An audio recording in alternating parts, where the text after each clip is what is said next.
Hi, I'm Bill from CJ Pony Parts. I'm Freddy with CJ Off-Road. We got a pretty cool project in our studio today. This Dodge Ram Power Wagon belongs to Freddy Tice. He has a show over on the Sportsman channel called The Hollywood Hunter, but he's originally from our area and brought his truck in today for us to do a little bit of work on it. If you're into lifted trucks, you know it can be harder to get into, especially if you're shorter like me. So today we're going to fix that issue by installing a set of PowerSteps from Amp Research. These PowerSteps from Amp Research are going to fit your 2016 through 2017 Ram 1500, but they're available for other models as well. These PowerSteps are pretty unique. As soon as you open the door, they'll come down to make it nice and easy to get in, but as soon as you close the door, they retract to get out of the way. The kits are going to include parts for both sides, along with the wiring harness and everything necessary for installation.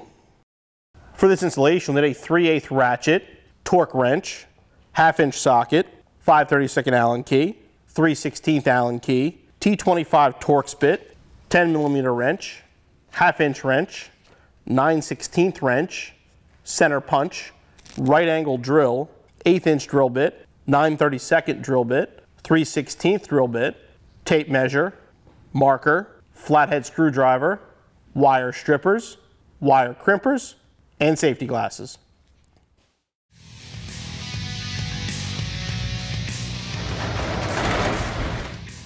We're going to start by assembling the motors. Now the actual assemblies are size specific, so make sure you grab the correct one. You're going to grab the motor itself. You want to have it on here so that the top of the motor is facing straight up on the bracket.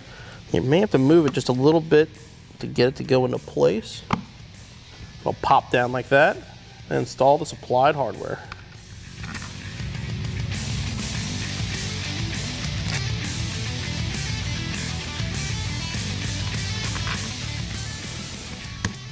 And we'll tighten them down.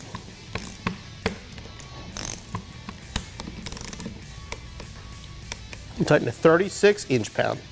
Now I mentioned in the intro this kit is for your Ram 1500, but it'll actually fit the 2500, which is what the Power Wagon's based off of, and the 3500 as well. Now if you do have a 1500, there is one electrical box you have to move, and there is a brake bracket you also have to move underneath before you begin the installation. If you have a 2500 or 3500, you can skip those steps and go right to the install. The first thing we're going to do is install these reinforcement brackets. Now if you take your truck off-roading, you're probably going to have a lot of mud underneath like here, so you're going to need to clean the mud off. You need to locate on the front and very rear of the frame rail here this oval hole. It's probably going to be hidden with duct tape, and then the two smaller holes. What you're going to do, put the reinforcement bracket over it just like that, hang the lip on the oval hole, place your two riv nuts through the holes, and then you need to drill a hole right here in the center of the bracket for a rivet. Now you can either drill right through it or mark it with a punch. We're going to remove the bracket so we can drill it, but you could leave the bracket on and drill it if you would like. Then you're going to drill out the hole with a 1/8 drill bit.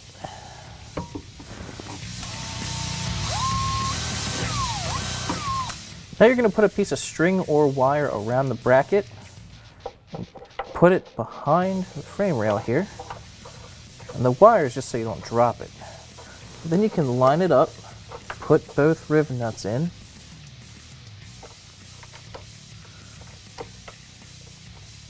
and then you can put a rivet right here to hold it in place.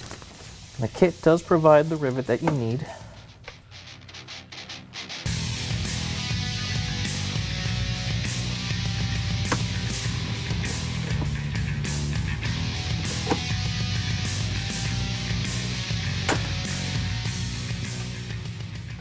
And now you can install the riv nuts. Now you can remove your string or wire. Then take the riv nut tool that was provided, thread it into the riv nut, thread it in hand tight. Then you need to hold the tool with a 9/16 wrench while you tighten it with a 1/2-inch socket.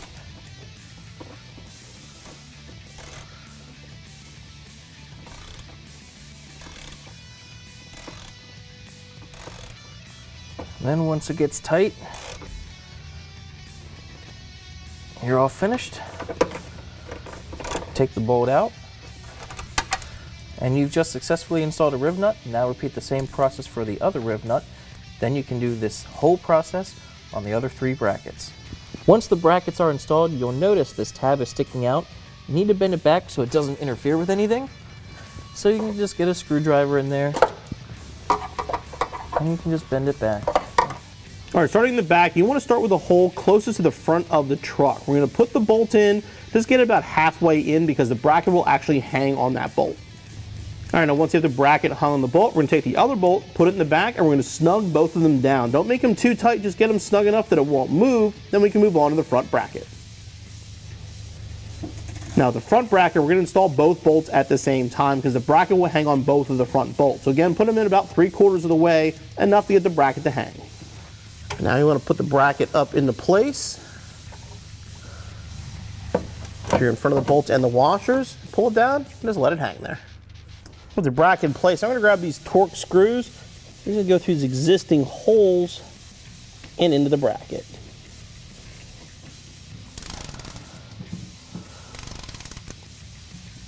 And then same thing with the back bracket. All right, now at this point, what we're going to do is we actually remove the motor. We installed the motor previously to make sure, just double checking that we had the bracket on the right side, because the motor on this side faces outward. On the other side it faces up and actually won't fit. So we made sure it's on the right side, but we moved it now so we can push this back and tighten the bolts.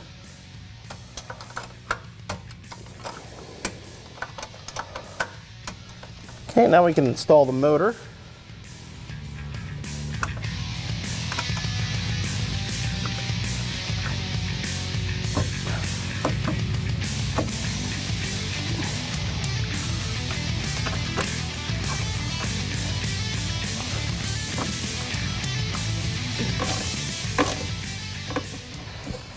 Now at this point, before we begin the wiring, you want to make sure this extension piece is facing towards the middle on both the back and the front linkage. Now with Freddy finished up the passenger side, I'm going to start the wiring. This is the controller for the PowerSteps. What we're basically going to do is zip tie this right to this large harness right here in front of the battery. Now we can make our power connections, run our trigger wires inside, and fish the rest of our wires. Take one of the zip ties, just basically get it to click once. And you can drop this down inside. You'll notice there's actually a channel on this for the zip tie to sit in. You want to get it in that channel, then tighten it down. Now you want to grab the main harness and grab the power and ground that have ring terminals on them. You're going to remove the fuse, put that aside for now, and then make connections at the battery. And we're going to connect our negative over to this factory ground.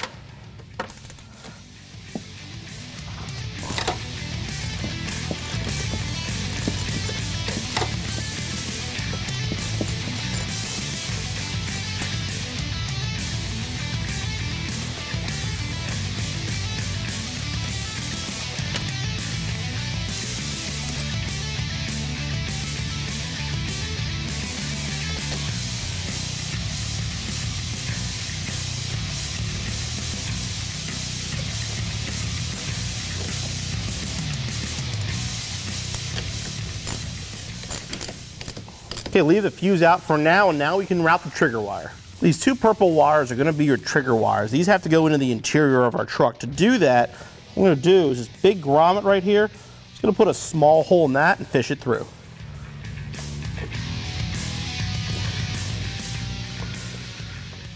So Bill got the two wires through the firewall into the cabin, and they connect to this OBD2 connector, which control the steps.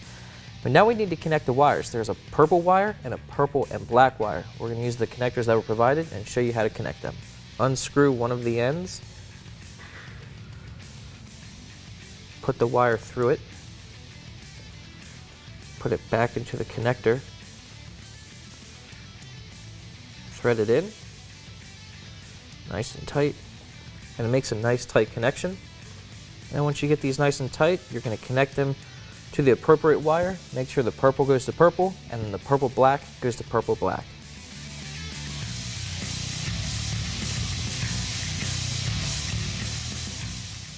With the wires connected, you can now plug it into the OBD2 port. While Bill works on wiring out the passenger side, I'm going to drop these wires down right here against the frame rail so we can wire up the driver's side.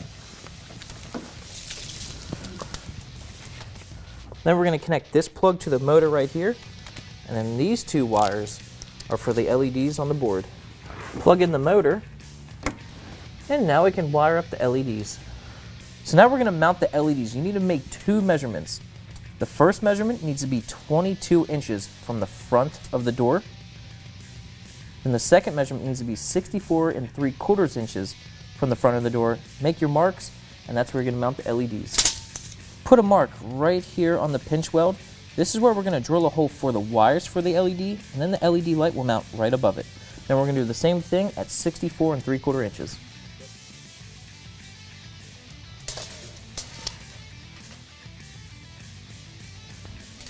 Then drill a hole where you put your mark so the wire can go through it.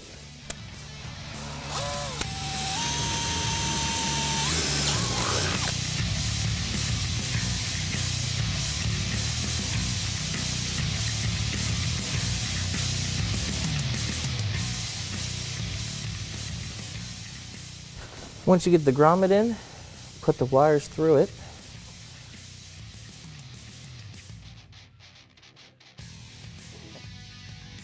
So we have the LED through the grommet. Now we're going to wipe the surface with alcohol to prep it so we can use the 3M tape.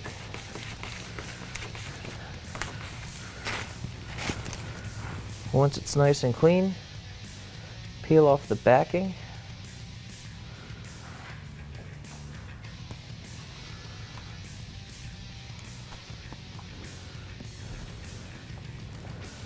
Stick it on, hold it there for about 30 seconds to make sure it stays, then repeat the process for the other 3 LEDs.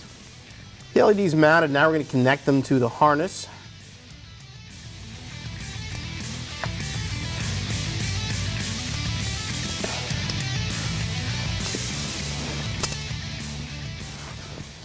And then seal them when we're finished.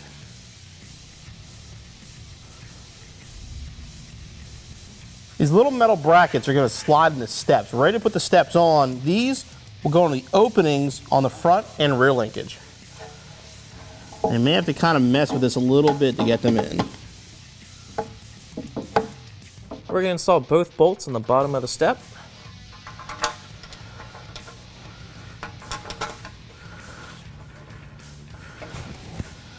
We're just going to get these started. Then you can step on the step to properly seat it. Then you can tighten the bolts all the way.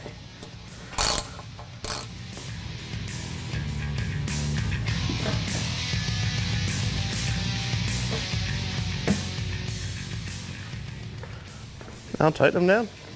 The rail's not perfectly even, so you're going to give it a light tap with a rubber mallet to make it even.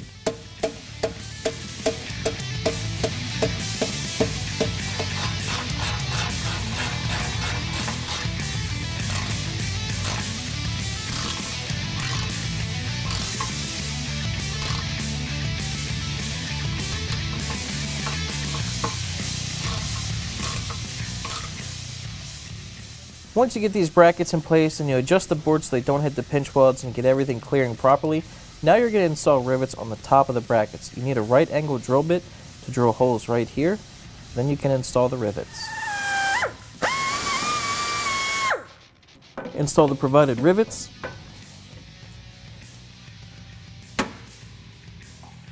And repeat the process for the passenger side bracket. For the front brackets, I find it easier to put the rivets in while the step is down, then rivet it with the step up. Get the rest of the rivets installed in the brackets, clean up the wiring, then your installation's finished.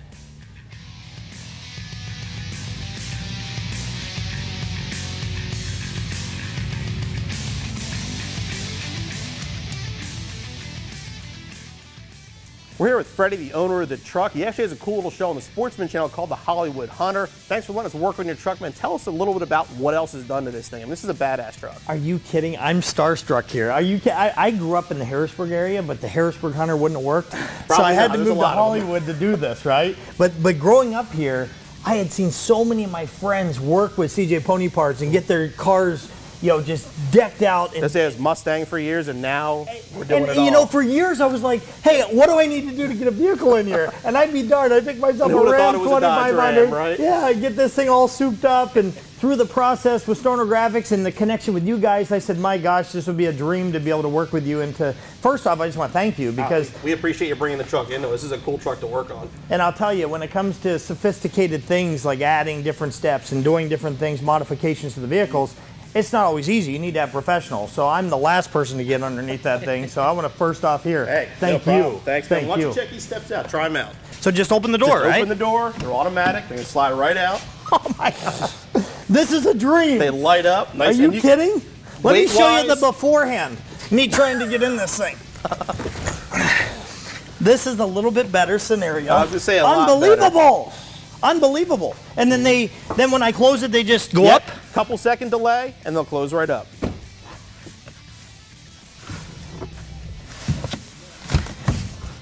There they are again.